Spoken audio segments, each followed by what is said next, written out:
let's just cut to the chase. Ori and the Blind Forest is the best game to release so far this year. In fact, this is one of the best games I've played in the past few years, period.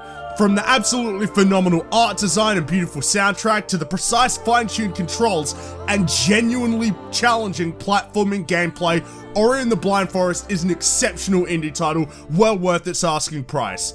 The story follows Ori, who fell from the spirit tree in the center of the forest. He is discovered and adopted by the portly Naru, who take care of Ori and raises him as her own son.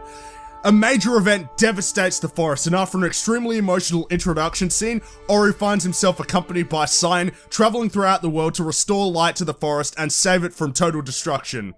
The story is so simple, yet it manages to remain legitimately riveting and emotional throughout. The first 10 minutes are simply astounding, and I'm serious when I say that this introduction actually caused me to tear up. I'm not afraid to admit it. The intro actually made me cry, and from there, the plot develops in a great way. It's amazing how well Ori and the Blind Forest captivated me with such a small amount of actual dialogue.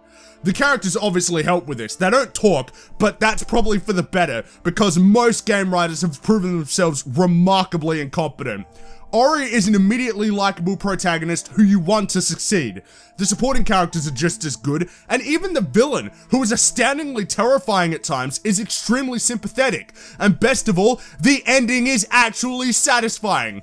I'm opening a can of worms here, but I fucking hate how every goddamn game feels like they need to end on a bad note with some bullshit sequel baiting or some plot twist, or just an ending that feels like a massive fuck you from the writers. Ori and the Blind Forest has an ending that left me with a feeling few games have done in years. A feeling of satisfaction. It's a solid, happy conclusion that left me with no questions and makes you as a player feel as though you've achieved something grand. As you explore the world, you'll find yourself in truly breathtaking environments that are as much a part of the story as the characters themselves. While you can't exactly scan shit to learn about the world like you can in Metroid Prime, as you trek through the forest, you feel like you're piecing together a grand puzzle of awesomeness, which is made better by the fact that every environment is immediately distinct, both in look and atmosphere.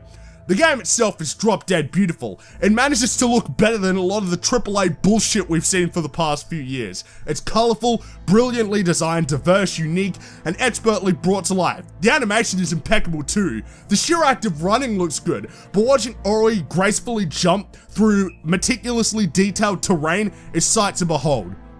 This is of course complemented by now what is one of my favourite video game soundtracks. The music so perfectly suits the tone of the environments, ranging from somber and damn near tear-inducing to inspiring and epic. It's a fucking flawless soundtrack. Make no mistake though, Ori and the Blind Forest is not just a superb work of art aesthetically, it's a fantastic game too. Ori and the Blind Forest blends Metroidvania exploration with modern 2D platforming to great effect, resulting in a consistently rewarding game. Throughout the game, Ori gains access to new abilities that allow him to better traverse the world, from the ability to double jump and deflect projectiles to the ability to glide and wall climb. Each new skill provides the player with greater gameplay diversity and the ability to access previously inaccessible areas. Ori and the Blind Forest also features light combat. Cyan not only helps guide Ori throughout the world, but also protects him by firing light projectiles at enemies. As you progress through the game and unlock skills, Ori's abilities can be enhanced greatly, which is important because enemies get substantially stronger as the game progresses. Despite what you may think, Ori and the Blind Forest is hard. Really fucking hard. You will die a lot in this game, whether you fall prey to an ingeniously designed level or simply fuck up. There's no avoiding death here, but that's what I like so much about the gameplay. It's simple, yet remarkably challenging and complex gameplay-wise. The controls are so expertly tuned that never did I feel cheated or fucked over when I failed. It was always my fault, which made me even more motivated to pass a difficult section. And juxtaposed to Nintendo's hand-holding bullshit, where simply failing a level a few times grants you invincibility, actually being challenged is great. Now, if you've played Metroid or Castlevania in the past, you'll be familiar with the great satisfaction of discovering a new section of the world, unlocking a secret item or buff, or learning a new ability. Watching the massive world come together as Ori grows stronger is truly a sight to behold. Ori and the Blind Forest took me about 7 hours to complete, which for only $20 is great value, especially when there are still areas I've yet to explore. Meanwhile, fucking the order was 2 hours shorter and cost me more money. That was a worse game. what I'm trying to say here is that Ori and the Blind Forest is great value. If you want to make the case that video games are art, here's the title to point to. Instead of being some hipster bullshit that substitutes actual gameplay for vague artistic nonsense, Ori and the Blind Forest instead couples one of the most beautiful games ever made with one that can stand independent of its aesthetics and remain a phenomenal platformer.